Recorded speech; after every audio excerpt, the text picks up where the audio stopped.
चलो finance company account जैसे introduction basic part twelfth में था joint stock company OC joint stock company it is an artificial person which is created by the law Indian company act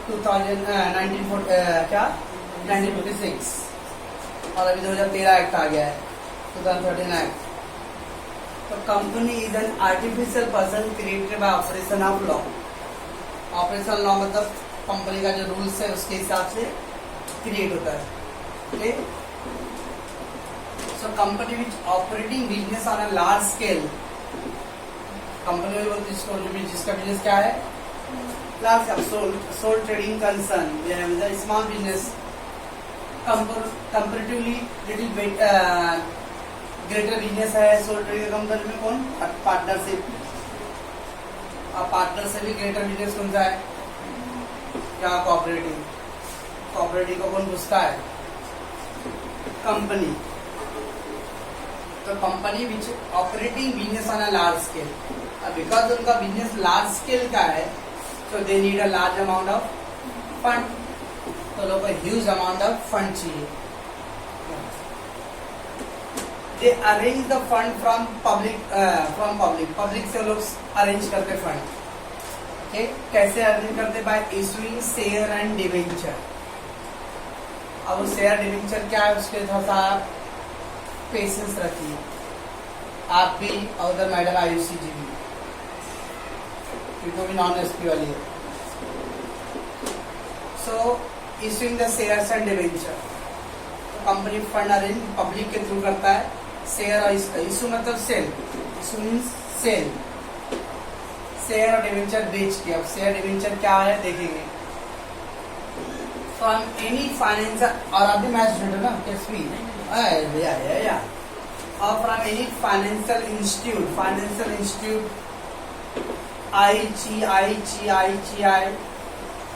ICICI bank, IDBI,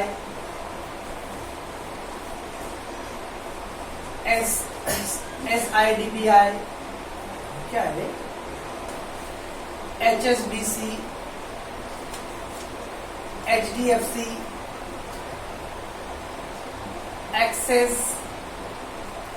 ये सब financial institute है जो businessman लोगों को loan provide करते जाएगा। ये नॉर्मल बैंक की तरह नहीं है, आम पब्लिक की तरह सेविंग बैंक अकाउंट ओपन करना जमा निकालना वाला नहीं। ये ज्यादातर बिजनेस ले लो ऑपरेट करते बिजनेस ऑपरेट करते हैं, क्योंकि अब जाके कहीं पूछना SBI ICICI बैंक में मेरे को अकाउंट खुलवाने का है, किसी का है क्या मतलब आपका नहीं, पेरेंट्स में किसी का है अकाउंट। कितने सारे बैंक में जिसमें IDBI में है कितना मिनिमम बैलेंस है 5,000 ना, जबकि IDBI गवर्नमेंट का बैंक है। ICICI बैंक में जाओगे तो अभी 10,000 या 5,000 है उसका। एक्सिस बैंक में 10,000 है मिनिमम बैलेंस, इसलिए वो आम पब्लिक के बस की बात नहीं है 10,000 रुपये मिनिमम बैलेंस मेंटेन करना। तो दैट मीन्स ये सब बैंक में कॉमर्शियल बैंक है, इसमें वर्ड होते हैं फाइनेंशियल इंस्टीट्यूट जो फाइनेंस करता है बड़े बड़े बिजनेसमैन लोग को। तो वहां से आपको लोन मिल जाएगा। IDBI industrial development bank of India, और वो SIDBI small industrial bank of India. तो मीडियम स्केल और स्मॉल स्केल लघु उद्योग कुटीर उद्योग उन लोगों को फाइनेंस करता है सिडबी। तो सिडबी ज्यादातर विलेज रिमोट एरिया में होते हैं और IDBI ज्यादातर शहरी इलाकों में होते हैं। तो कंपनी कहाँ से फंड अरेंज कर सकता है, एक तो पब्लिक से अरेंज करता है issuing the share and debenture, और from financial institute of bank by getting loan. ये उनके पैसे अरेंज करने का ऑप्शन है। Okay, company can arrange the fund from internal and external source. और कंपनी को पैसे अरेंज करने के दो ऑप्शन को बांटते हैं हम लोग, इंटरनल सोर्स और से एक्सटर्नल सोर्स। इंटरनल वर्ड में लिखा है इंटरनल मतलब inside the company, external outside the company. तो internal source means the fund arranged from inside the business, and the external means fund arranged from the outside the business. तो ऐसे fund जब business के बाहर से आएगा, that external part, and the fund which is can arrange inside the business, it is called internal. अब इसका पहला पार्ट है रिटेन अर्निंग. रिटेन अर्निंग, आज प्रॉफिट हो रहा हो तो खीर पूड़ी, हलवा पूड़ी, हयात होटल में पार्टी, और कल लॉस हुआ तो सिद्धिविनायक मंदिर की तरफ कटोरा लेके बैठ गए. तो अगर आपका रेगुलर आपको प्रॉफिट हो रहा है तो अपने प्रॉफिट में से रेगुलर प्रॉफिट में कुछ पैसे बचा के रखना, ओके ना. Retain earning, keeping aside a part of profit from their regular profit for future purpose. Keeping aside, aside में अलग करो, a part of profit from your regular profit. आपके जो रेगुलर प्रॉफिट है, रूटीन प्रॉफिट है, उस पैसे में थोड़े थोड़े पैसे बचा के रखना. जैसे ओल्ड जनरेशन के पेरेंट्स, मम्मी चोरनी एक नंबर की, पगार दे आएगा, पगार आया, अब पापा हैंगर पे कपड़े टांग के गए बाहर, तब तो उसमें से 2000 रुपया चोरी, ओके ना. फिर अगर आए, सुनते हो मेरे से बहुत परेशान कर रहे हैं, फीस मांग रहे थे कब से, तो 2000 उनको देना है. फिर और गैस बाटला भी आया है, केबल वाला भी परेशान कर रहा 3 दिन से. ऐसा करते करते पूरा हिसाब पापा के जेब में 0. फिर सुबह बोलेंगे कि वर्कर को पैसे देना है, बहुत अर्जेंट काम है. तो मम्मी चोरनी वो जो पैसा चुरा कर रखी उसमें से देगी और बोलेगी कि बाजी वाले से लाई हूँ ब्याज पर. ओके ना. एक उस जनरेशन का यूनिक फीचर था माँ का. आजकल के कलयुग की माँ लोग का नहीं. आज तो मस्त खाओ पियो एंजॉय करो, धुएं में जिंदगी उड़ाता चलो. लेटेस्ट पेरेंट्स बने हैं. देखिए जो पहले के जो मैं बोला डायलॉग, वो पहले के कर के आ रहे. उन्होंने जैसे मेरा खुद का ही मम्मी की वजह से घर है, चुरा के रख के पैसे ले. पापा को मालूम ही नहीं कि कब घर लिए. लेने के बाद जब पूजा जब करना था तब मालूम पड़ा पापा लिए भी है ना. और आजकल के लेडीज लोग तो भाई व्हाट्सएप पे या फेसबुक पे और हेयर स्टाइल और सलून का ब्यूटिशियन, इसमें खर्चा करते रहो. जल्दी की बुआ आ रहा है इधर से, बता रहा हूँ. तो एक वो जनरेशन थी और एक आज की जनरेशन बनते जा रहे. That's why the mother is called biggest management गुरु, है ना. आप पापा कितना भी 2 लाख कमा ले महीने का, 50 लाख कमा ले, अगर माँ ढंग से नहीं है घर में ना, तो फिर मतलब नहीं फिर उसका. सो रिटेन अर्निंग, ओके. तो आपके रेगुलर प्रॉफिट में से पहला साल 1000 रुपये प्रॉफिट हुआ था, चल भाई 200 रुपये निकाल लेते हैं. दूसरे साल 2000 प्रॉफिट हुआ था, चल भाई 200-400 रुपये निकाल लेते हैं. ऐसे करके थोड़े थोड़े पैसे आप सेव कर रहे हो, okay. That is called retained earning. इसलिए for a future purpose is called the retained earning. It is also called a plugging back of profit. Plugging back, plug करना मतलब तोड़ना, खींचना. अपने प्रॉफिट में से कुछ पैसे अलग कर लेना. In simple word, reserve fund maintain. तो कुछ फंड का कुछ रिजर्व क्रिएट करना भविष्य के लिए. 24 मार्च का वो काला दिन 2020 का लॉकडाउन, ओके ना. ऐसा नहीं कि 2-3 महीने पहले से वार्निंग आ गया था कि भाई मार्च में लॉकडाउन होने वाला, तुम लोग कुछ पैसे बचा के रखो. वो सडनली आया. उसके बाद अरे मार्च, चलो मार्च का तो खत्म हो गया, अप्रैल मई जून 3-4 महीना तो इनिशियल जो था, जो सबके लिए टफ लाइफ था. स्टिल जो लोग, ऐसा नहीं कि खर्चा नहीं था, एकदम हवा खा के और पानी सूंघ के रह रहे थे. खाना वाना खर्चा तो नहीं था जो करना था. आमदनी 0 थे लेकिन खर्चे थे वहां पे. कहाँ से हो गया रहेगा, पहले से कुछ पैसे बचा के रखे तो ही पैसे हुआ रहेगा. That is plugging back. Reserves maintain. अगर आपने कुछ फंड क्रिएट किया है, वैसे कंपनी के लिए होता है, तो कुछ फंड आपको क्रिएट करने हैं. that is called retained earning. Okay. Next है ओन फंड और शेयर होल्डर फंड और नेटवर्थ और प्रोप्राइटर फंड। ये तो सुने रहोगे अकाउंट 2 में। मैनेजमेंट तो own fund, share holder fund, net worth और proprietor fund. The fund generated from owner of the company, company का जो मालिक है वो पैसा अपना जनरेट करता हो, that is called share holder, और काला ओन फंड। तो जो शेयर होल्डर से पैसे आता है उसको बोलते हम लोग ओन फंड और share holder fund. while the borrowed fund, loan fund और debt fund, the fund generated from creditors और financial institute, जिससे लोन लेते हैं उस आदमी को बोलते हैं लोग क्रेडिटर और financial institute, it is called a borrowed fund।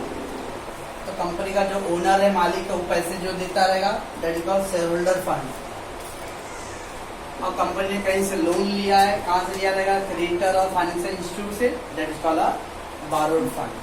Okay, एक तो पहले फंड जनरेट करने का पार्ट, एक है रिटेन अर्निंग, जो अपने रेगुलर प्रॉफिट में से पैसे क्या करते हो आप, कीप असाइड रखते हो। एक ओनर से पैसे लेते हो, that is called share holder fund, own fund, और एक बाहर फाइनेंशियल इंस्टीट्यूट से फंड लेते हो, that is called borrowed fund. Pause कीजिए तो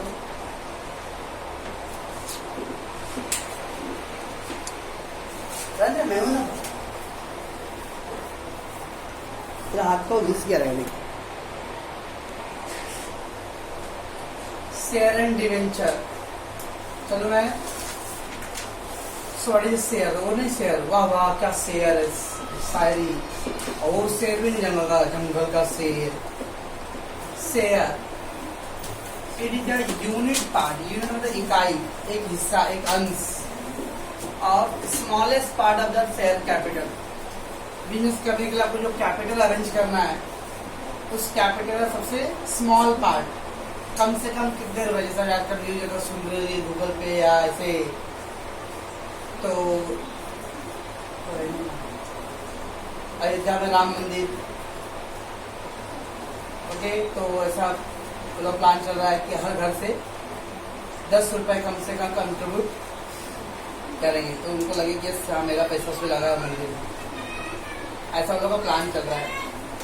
मिनिमम 10 रुपए का एक रसीद देंगे, और उससे ज़्यादा किसी को इन्वेस्ट करना कर सकता है, लेकिन 10 रुपए का, that is minimum amount 10 rupees रखें, 10 रुपीज शेयर कैपिटल आपका कंट्रीब्यूशन। जैसे म्यूनसिपल स्कूल है, अपना ही है, नो इन्वेस्टमेंट, इससे न तो हम उसकी कभी वैल्यू समझते ना कुछ।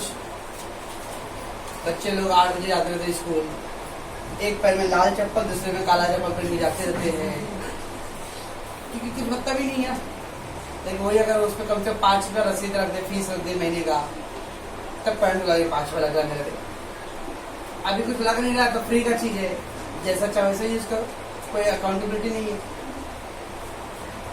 तो share mean the share capital का जो भी फंड आपने कैपिटल से अरेंज किया, उसका सबसे लोवेस्ट पार्ट जो है, स्मॉलेस्ट पार्ट है, उसको वर्ड बोलते हैं share.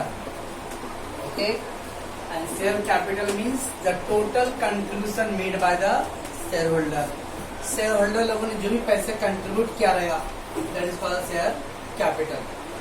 Okay, who buys the shares, what is the shareholder, who buys the share, they call a shareholder। जो लोग शेयर खरीदते उन लोग बोलते हैं लोग शेयर होल्डर। आपने शेयर खरीदा तो आप शेयर होल्डर हो गए। एंड आफ्टर, अब शेयर होल्डर और मेंबर दो वर्ड है। आपने शेयर खरीदा है तो आप शेयर होल्डर हो।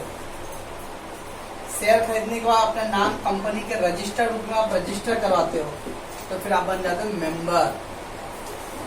आप शेयर खरीद के अपना नाम रजिस्टर्ड नहीं करा रहे हो, तो आप खाली शेयर होल्डर हो, मेंबर नहीं हो। तो शेयर होल्डर हो तो आप ओनर, तो आपको डिविडेंड मिलेगा, लेकिन कंपनी के मीटिंग में नहीं आओगे आप। मीटिंग वही लोग आए जो लोग का नाम कंपनी में रजिस्टर्ड है, दैट इज मेंबर्स। तो who buy the share is called shareholder, and after register their name in the company register book, the shareholder become the member of the company। तो कंपनी के register book में अपना नाम register करवा देते हो, उसके बाद आप बन जाते हो मेंबर। और मेंबर हो तो आप कंपनी की जनरल मीटिंग एजीएम बोलते हैं, annual general meeting, statutory meeting, ये सब में आप इन्वॉल्व हो सकते हैं। और अगर रजिस्टर नहीं हुए तो फिर आप मीटिंग में इन्वॉल्व नहीं हो सकते। ठीक है, तो शेयर होल्डर मतलब who buy the share, member मतलब after buying the share register their name into the company register books. और ये शेयर सर्टिफिकेट, आपने शेयर खरीद लिया, क्या सबूत है कि आपने शेयर खरीदा? तो कंपनी आपको एक रसीद देगा, एक रिसिप्ट देगा। उस रिसिप्ट पे कंपनी का नेम लेटर हेड पर रहेगा, आपका नाम रहेगा, आपने कितना शेयर खरीदा, कितने रुपए डाला, उसका एक रसीद देगा। उसको वर्ड बोलते शेयर सर्टिफिकेट। तो share certificate is an acknowledgement, acknowledgement मतलब approval of the ownership of share. आप इस शेयर के मालिक हो, क्या गारंटी, क्या सबूत है?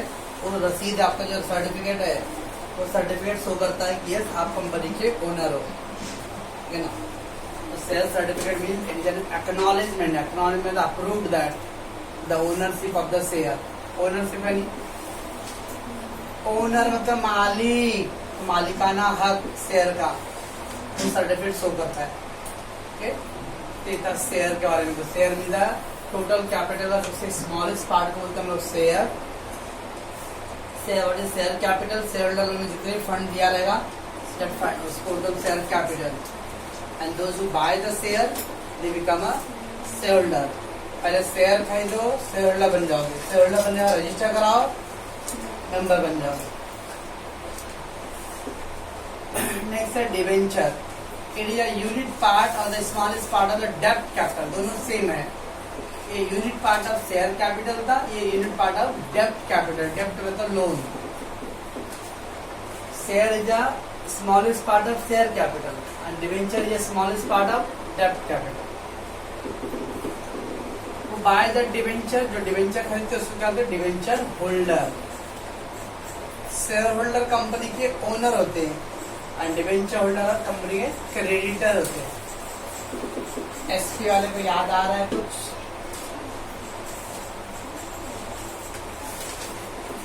फॉर्मेट मार दिए सर, 12th बोल रहे हो, अभी एसवाई में है। तो they are the creditor of the company and debenture certificate is acknowledgement of the डेब्ट फंड। अब share certificate is acknowledgement of owners fund, share capital का ओनर हो। और डिवेंचर सर्टिफिकेट क्या शो करता है कि आपने कंपनी को लोन दिया है, फंड दिया है, दैट इज डेब्ट फंड। ठीक है, तो ये था शेयर डिवेंचर के जो डिटेल ब्रीफ इंफॉर्मेशन। एक बार रीड करो, इसको पहले पॉज कर दीजिए।